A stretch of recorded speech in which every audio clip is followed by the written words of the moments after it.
You don't like me because you think that I am an Arab. What? No. What are you talking about? Excuse me. Wait. That wait, boy. I am his mentor. I am so proud of you. What do you mean, a mentor? Don't worry about that. Okay, so what you got for me? James DeSanta. Some kid. He is already late on his payments, and I have this bad feeling that he will do more damage to the car than we can get back from him in the exorbitant interest rate payments, huh? Just go and get it. The house is on, Hampstead, off Eclipse. It's an SUV, huh? Some Rockford Hills daddy's boy nonsense. Don't worry about it. Try to bring the car back in good condition, huh? I got you, don't worry about it. It's so good to see you, my boy. Hey, good luck in law school, huh? So, Mr. Kenneth, where are we at? Howdy folks, welcome back. Some GTA 5 gameplay in the background, yep. And this video is a couple of things, but first let's start off with a list of games I really am wanting to get hold of for the PC from E3. It's not a big list at the moment. These are the ones I definitely want to get my hands on. There are a few other games which I'm looking at and waiting to see what the gameplay looks like before I decide to get them. One game I really would love to get my hands on, but at the moment, as we know, is broken, which is Batman Arkham Knight. I would love to get my hands on this game.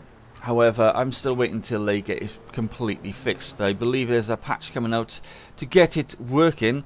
However, it won't be a full patch, a full thing to fix it. It'll be something to get it working. Probably like a patch to make it, instead of having it drop down to 8 frames per second when you're on the Batmobile, it probably sets it at 30 frames, something dull like that. Something to make it playable. But to be honest, the game should have been released when it was working completely, and I do not know how developers can get away with that.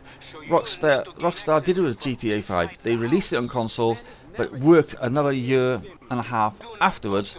It came on the PC because they worked on it and they made it work properly. They worked with Nvidia and they worked with AMD to get the game to be fully optimized for their graphics cards.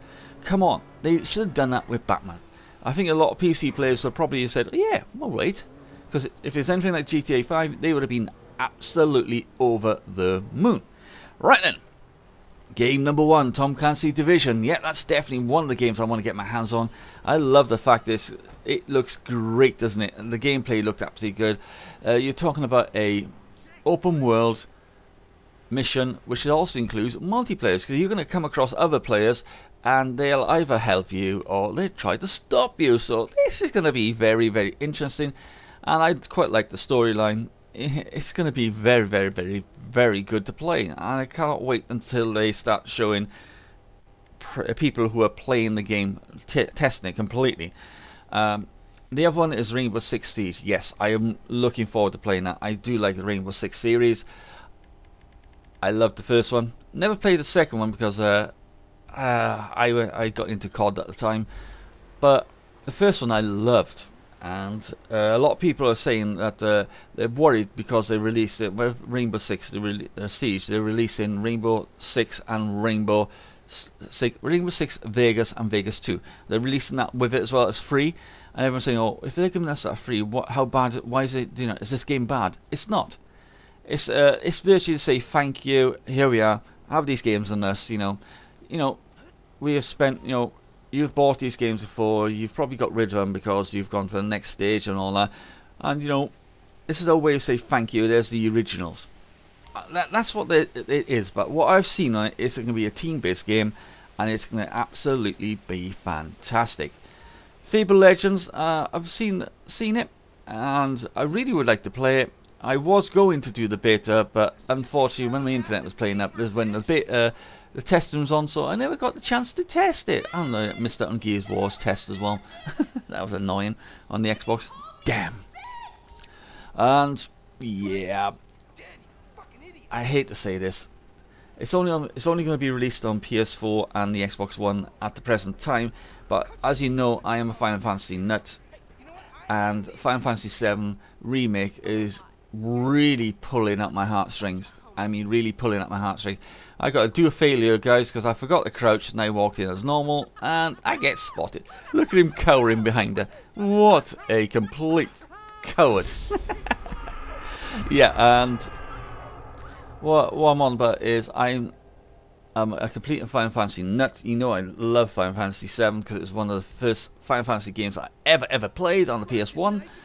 But it's only been released on the PS4 and the Xbox One, and there are rumours. It haven't been confirmed yet that it will be released on the PC. But the problem is, if they're going to do that, it's probably not going to be released until maybe a year or 2 years after the original release on the consoles, which is a bit of a shame.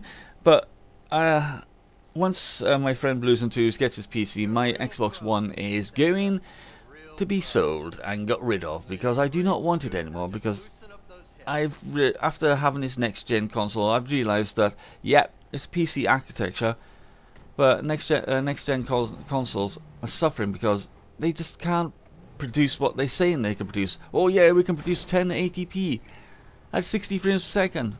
Nah, I haven't seen it. No game on the Xbox One so far is at 1080p at 60 frames per second. Some on the PS4. Congratulations to Sony, they did well there, but not a lot. But mainly it's either 1080p 30 frames per second or 900p at 60 frames per second, and that's on both consoles. So that it's just a shame. And my last game in the list is Tomb Raider, The Rise of the Tomb Raider. That is a game I really want to get my hands on. It's just damn annoying that the Xbox One have managed to got the exclusive rights to having the game released on that console first. And I'm trying to get rid of the console, and I do not want to keep this console.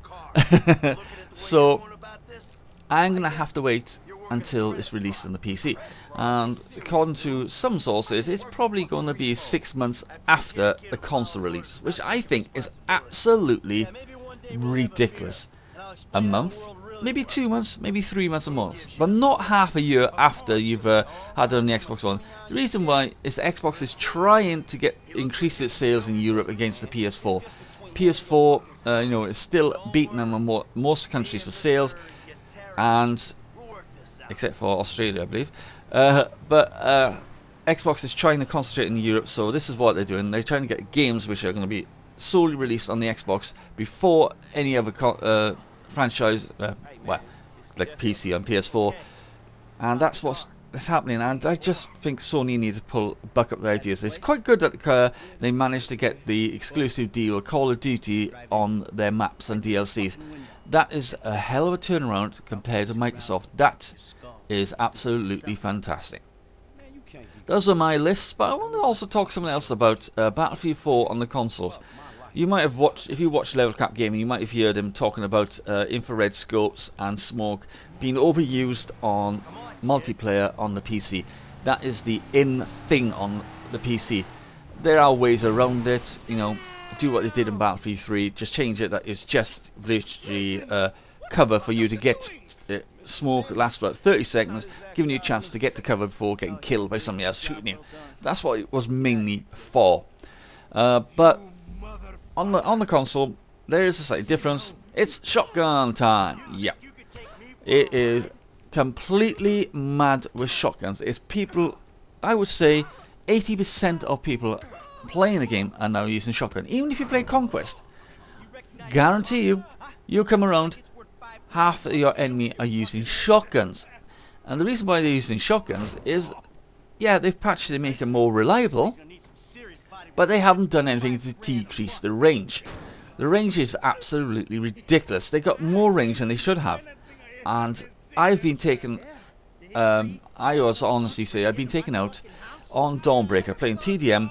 You take consideration, you've got the place where you got the 2 cars in the building, and you got shops. I was in the shop on the left hand side, or if you're behind the car, on the right hand side, and the bloke was standing right by the side of the car with a shotgun. I'm trying to hide behind one of the shelves to shoot him. Bang, bang, bang. I was dead. A shotgun from that bloody range, and it took me out. That is completely OT'd over the friggin' top. What they need to do is, yes, it's more accurate, but take away any attachment which boosts the range of the gun. Decrease the range. Say decrease the range by 10%. Take away full choke. that would make it a little bit more better for people who are trying to have a fighting chance to take somebody out with a shotgun these days. Because at a certain range, a close range, if you come across a person with a shotgun and you haven't seen him, and then you suddenly see him, you deserve to die. Because, you know, if you're at close range against a shotgun, you should die anyway, because it is no way, unless he hasn't seen you, there's no way you should be able to take him out.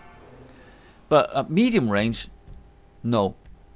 It should still not be a one-shot kill at medium range. And most of the time, I've been killed by one shot at medium range.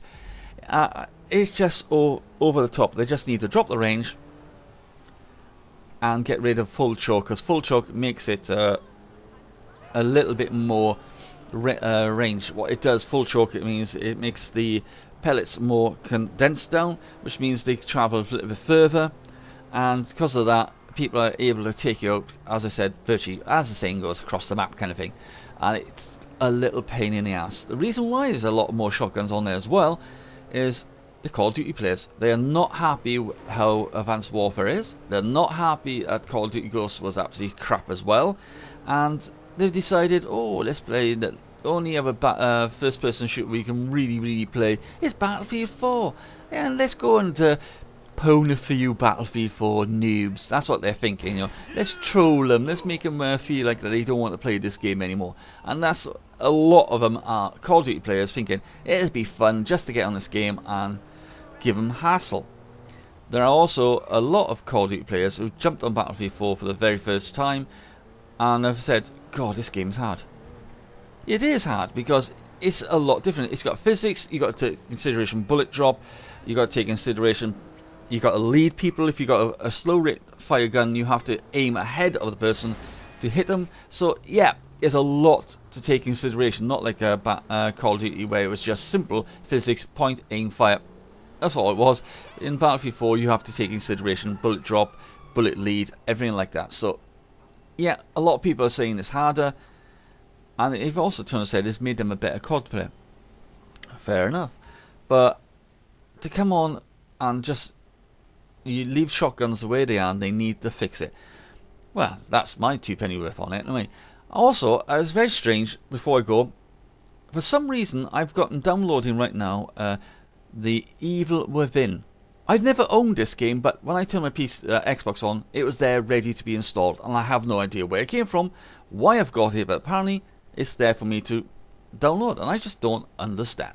If anyone can tell me why, please let me know in the comments. Well, this is the end of the video. Hope you enjoyed. Until next time, it's me, Will, sign off. Please let me know what your games you're looking forward to on the PC or any console. But until next time, bye for now.